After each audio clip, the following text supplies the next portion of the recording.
जब भी हम बड़े प्रोजेक्ट पे काम कर रहे होते हैं तो हमें एक प्रॉब्लम ज़रूर आती है कि हम अपने फाइल और फोल्डर को कैसे स्ट्रक्चर करें कि हमारा प्रोजेक्ट वेल मेंटेन और वेल डिज़ाइन। तो hi everyone, welcome to the 100 days of React. और आज के इस वीडियो में हम यही बात करने वाले हैं कि कैसे हम अपने फाइल और फोल्डर को स्ट्रक्चर कर सकते हैं। यहाँ पे जो मैं एग्जांपल लेने वाला हूँ वो प्रीवियस प्रोजेक्ट का एग्जांपल लेने वाला हूँ जो कि मैंने बनाया था, और उसी एग्जांपल पे मैं आपको बताऊंगा कि कैसे एक बड़े प्रोजेक्ट में हम फाइल्स को ऑर्गेनाइज कर रहे होते हैं, में कौन कौन से वो फोल्डर बनते हैं और कौन कौन से फोल्डर इंपॉर्टेंट होते हैं जब हम मैनेज कर रहे होते हैं अपने बड़े से बड़े प्रोजेक्ट को। यहाँ पर रिएक्ट का ऐसा कोई भी गाइडलाइन नहीं है जिसमें बताया गया हो कि कैसे फोल्डर और फाइल को स्ट्रक्चर करें। तो ये कुल मिला के डेवलपर के ऊपर डिपेंड करता है कि वो कैसे अपने फाइल्स और फोल्डर को स्ट्रक्चर कर सकते हैं। तो मैं यहाँ पे कुछ बेस्ट प्रैक्टिसेस बताने वाला हो सकता है और भी इससे अच्छे वे हो जिससे आप फाइल और फोल्डर को स्ट्रक्चर कर सकते हैं।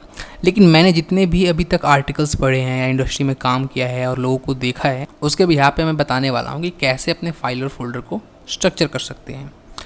तो यहाँ पे मैंने एक प्रोजेक्ट खोल के रखा है जिसमें हमने कॉलेज और स्टूडेंट की प्रॉब्लम को सॉल्व किया था। कॉलेज का रिजल्ट का प्रॉब्लम हो गया, उसके बाद स्टूडेंट का नोटिफिकेशन का प्रॉब्लम हो गया, और ऐसे बहुत सारी प्रॉब्लम्स थी। उसको हमने सॉल्व करके एक प्रोडक्ट बनाया था। तो उसी प्रोडक्ट को मैं एग्जांपल के थ्रू आपको बताने वाला हूँ कि कैसे अपने फाइल और फोल्डर को स्ट्रक्चर कर सकें।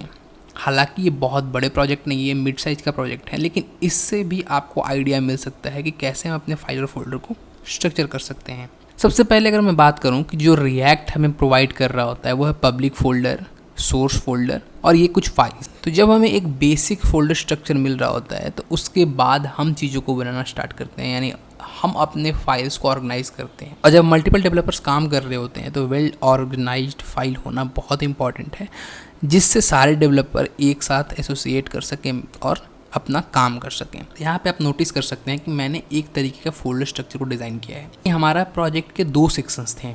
एक वो सेक्शन था जिसे एडमिन यूज़ करता था और एक वो सेक्शन था जिसे यूज़र यानी स्टूडेंट यूज़ करते थे। तो मैंने फोल्डर स्ट्रक्चर जब ऑर्गेनाइज़ किया तो इस तरीके से ही ऑर्गेनाइज़ किया कि जो भी अलग अलग यूज़र्स हैं इस वेबसाइट के, उसे अलग अलग तरीके से डेवलप किया जाए। तो यहाँ पे आप देख सकते हैं कि मैंने सबसे पहले एडमिन फोल्डर बनाया, और एडमिन फोल्डर के अंदर बहुत सारे और भी फोल्डर हैं जिसे हम एक एक करके बात करेंगे। तो एडमिन फोल्डर बता रहा है कि ये जो कंपोनेंट्स हैं या ये पेजेस हैं, तो ये एक एडमिन के पेजेस हैं, यानी एडमिन इसका कंट्रोल करता है। तो यहाँ पे आप देख सकते हैं कि एडमिन फोल्डर के अंदर मैंने यहाँ पे कंपोनेंट फोल्डर रखा हुआ है।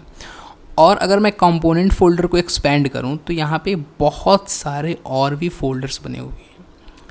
तो यहाँ पे कंपोनेंट एक बिल्डिंग ब्लॉक होता है रिएक्ट का, वो मैं आगे डिस्कस करूँगा जब मैं कंपोनेंट के बारे में बता रहा हूँगा। और हर एक वो कंपोनेंट, जैसे मैंने यहाँ पे कार्ड कंपोनेंट बनाया है, उसके बाद यहाँ पे प्रोफाइल का कंपोनेंट बनाया हुआ है, उसके बाद यहाँ पे पब्लिक नोटिस एक कंपोनेंट है, उसके बाद यहाँ पे रीसेंट का कंपोनेंट बनाया हुआ है, रिजल्ट अपलोड का कंपोनेंट है, सेशन का कंपोनेंट है, और ऐसे ही ढेर सारे कंपोनेंट्स हैं। तो यहाँ पे मैंने सबसे पहले एक कंपोनेंट फोल्डर बनाया और हर एक कंपोनेंट को मैंने एक फोल्डर में रखा हुआ है। इससे हम जब बड़े प्रोजेक्ट पे काम कर रहे होते हैं और बहुत सारे कंपोनेंट्स होते हैं तो यहाँ पे क्लैरिटी मिलती है कि ये जो कार्ड फोल्डर है इसके अंदर कार्ड के ही कंपोनेंट होंगे। फॉर एग्ज़ाम्पल, अगर आप कंपोनेंट के अंदर डायरेक्ट बहुत सारी फाइल्स ही रख दें तो उसे ऑर्गेनाइज करना मुश्किल हो जाएगा। जैसे आप देख सकते हैं कि मैंने यहाँ पे कार्ड कंपोनेंट को ओपन किया, तो कार्ड कंपोनेंट के अंदर पहला तो एक JSX फाइल है जो कि कार्ड को रिप्रेजेंट कर रहा है। उसके बाद इस JSX में जो भी स्टाइलिंग लगा हुआ है वो मैंने card.css में रखा हुआ है। तो इससे जो कार्ड के अंदर की जो फंक्शनैलिटीज़ हैं वो एक फोल्डर में ऑर्गेनाइज हो गई। फॉर एग्जांपल, कार्ड के अंदर कुछ इमेजेस होते या और कुछ वैल्यूज़ होती तो मैं इसी फोल्डर के अंदर उसको रखता, क्योंकि कार्ड के अंदर हो सकता है कि मल्टीपल कंपोनेंट्स हो, कंपोनेंट का एक चेन हो।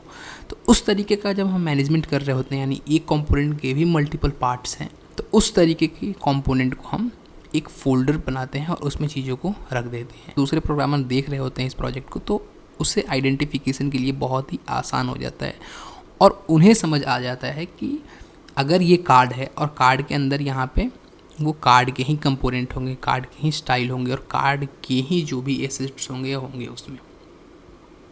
तो इस तरीके से हम कंपोनेंट को ऑर्गेनाइज कर रहे होते हैं। तो मैंने सारे कंपोनेंट को ऐसे ही बनाया है। जैसे आप देख सकते हैं कि यहाँ पे प्रोफाइल है, तो प्रोफाइल एक कंपोनेंट है हमारा।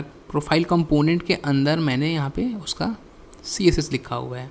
ये प्रोफाइल का ही CSS है। तो इस तरीके से मैंने चीज़ों को ऑर्गेनाइज किया हुआ है। जैसे यूज स्टेट हुआ और यूज इफेक्ट हुआ, ये सारे हुक्स हैं।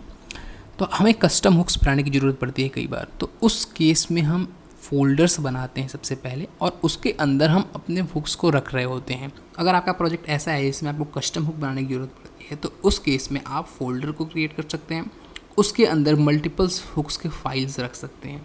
उसके बाद मैंने यहाँ पे एक पेजेस का फोल्डर बनाया हुआ है, और पेजेस के फोल्डर में आप देख सकते हैं कि 2 पेजेस मैंने बनाए हुए हैं। पहला है होम पेज और दूसरा है ऑर्थ पेज। हमारा जो एडमिन पैनल था, मेरी जो बेसिक फंक्शनैलिटी थी अंडरस्टैंडिंग के लिए, अगर मैं आपको बता दूं, तो सबसे पहले ऑथेंटिकेशन का सिस्टम पूरा बना हुआ था, जो कि बाय डिफ़ॉल्ट वो ऑथेंटिकेट अगर नहीं है हमारा पूरा का पूरा एडमिन, तो वो ऑथ पेज पे जाता था, और उसके बाद हम होम पेज पे रीडायरेक्ट करते थे उसको। तो अगर मैं ऑथ पेज की बात करूँ, तो यहाँ पे आप देख सकते हैं कि ऑथ पेज के अंदर अलग अलग तरीके के कंपोनेंट्स बने हुए हैं।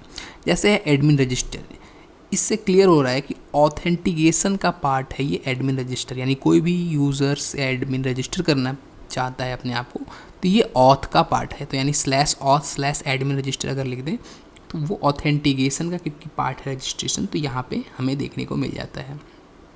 अब देख सकते हैं कि मैंने इस तरीके से चीज़ों को ऑर्गेनाइज़ किया था, और उसके बाद यहाँ पे लॉगिन का मैंने कंपोनेंट बनाया था, लॉगआउट का कंपोनेंट बनाया था। वैसे ही फॉरगेट पासवर्ड और भी कंपोनेंट इसमें बनते जाएंगे। तो अभी मैं आपको ये दिखाना चाह रहा हूँ कि कैसे हम अपने फाइल्स और फोल्डर को स्ट्रक्चर कर सकते हैं। वहीं मैं अगर होम कंपोनेंट भी खोलूँ, तो आप सिंपल देख सकते हैं कि यहाँ पे 2 ही फाइल्स बने हुए हैं। एक है यहाँ पे होम, जिसके अंदर सारे राउट्स हुए हैं, जहाँ पे यूज़र नेविगेट करता है एक जगह से दूसरी जगह पे। दूसरा कंपोनेंट है हमारा होम कंपोनेंट। होम कंपोनेंट के अंदर वो कार्ड्स यूज़ कर रखा है मैंने, जो कि चीज़ें हमें आनी दिखती हैं। तो ये है होम फोल्डर, जिसके अंदर यहाँ पे जो यूज़र जैसे ही लॉगिन होगा, तो उसको एक जो बेसिक पैनल दिखेगा, वो यहाँ पे मैंने ऑर्गेनाइज करके रखा हुआ है। वैसे ही मैंने कुछ और फोल्डर्स बनाए हुए हैं। जैसे यहाँ पे मैंने बनाया हुआ है सर्विसेज फोल्डर। सर्विसेज फोल्डर के अंदर मैंने यहाँ पे एक बनाया है API, जिसमें आप देख सकते हैं कि मैंने गेट पोस्ट रिक्वेस्ट बनाया है अपना, क्योंकि मैंने सिंपल फेच मेथड को यूज़ कर रहा था, एक्सयूज़ मैंने यूज़ नहीं किया, तो इसलिए मैंने यहाँ पे एक सर्विसेज फोल्डर बनाया, और सर्विसेज फोल्डर के अंदर वो सारे मेथड्स बना दिया, जो कि एक बेसिक मेथड है जो कि फेच API को ही कॉल कर पा रहा है। उस तरीके से आप इसमें API कॉल भी लिख सकते हैं, जैसे गेट पोस्ट रिक्वेस्ट भी लिख सकते हैं। मैंने भी सेम वही चीज़ लिखा है। आप देख सकते हैं कि डिलीट रिक्वेस्ट है, और पुट रिक्वेस्ट है, पोस्ट रिक्वेस्ट है। इसी तरीके से मैंने यहाँ पे सर्विसेज बनाया हुआ है।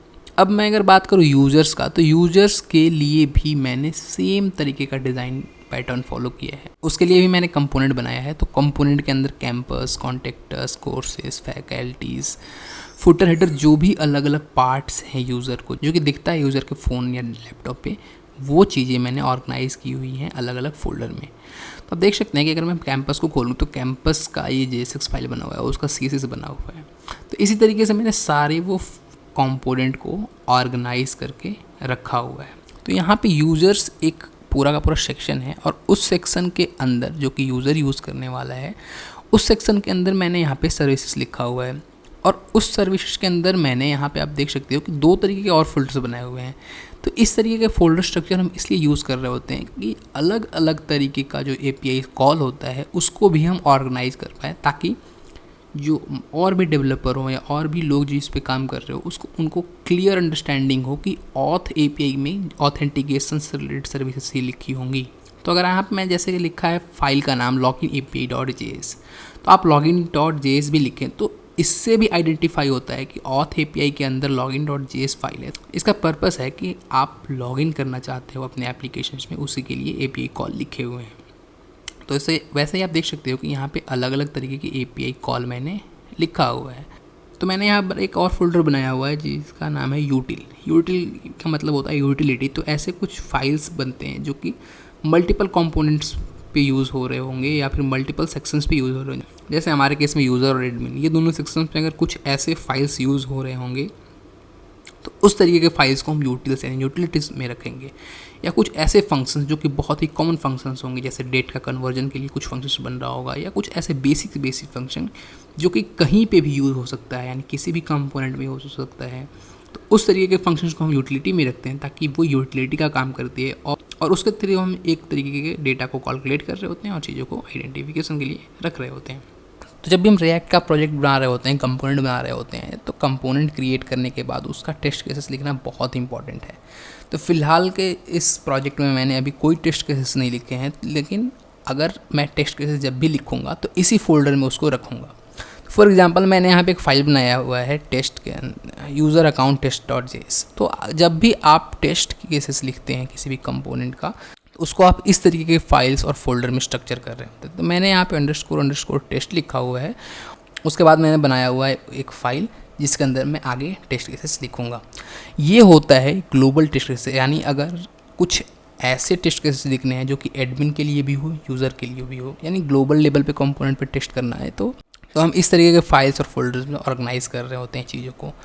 लेकिन अगर एक स्पेसिफिक यूज़र का टेस्ट लिखना है, यानी यहाँ पे आप देख सकते हैं कि यूज़र एक सेक्शन है हमारा, उसके अंदर आपको टेस्ट केसेस लिखना है, तो उसके अंदर आपको एक टेस्ट फोल्डर ही बनाना चाहिए ताकि क्लैरिटी रहे बाकी डेवलपर्स को, और आपको भी 2 महीने बाद या 4 महीने बाद जब ओपन करें तो क्लैरिटी रहे कि यूज़र का टेस्ट जो है वो यहाँ पे यूज़र के फोल्डर के अंदर ही लिखा हुआ है। उसके बाद जाते जाते मैं एक बात और कहना चाहता हूँ कि जब भी आप अपने फोल्डर को बनाएं तो डिस्क्रिप्टिव बनाएं, यानी ऐसे नाम यूज़ करें जो कि बहुत ही कॉमन हो और इजी टू रिमेंबर हो, यानी इजी टू मेमोराइज हो।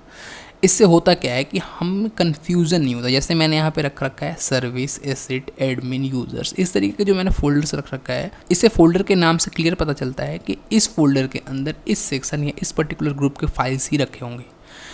तो इस तरीके के आप रख सकते हैं चीज़ों को, फोल्डर्स, फाइल को ऑर्गेनाइज कर सकते हैं। बाय द वे रिएक्ट ऐसा कोई भी गाइडलाइन प्रोवाइड नहीं करता है जिससे आप समझ सकते हैं कि हमें फोल्डर ऐसे ही रखना चाहिए।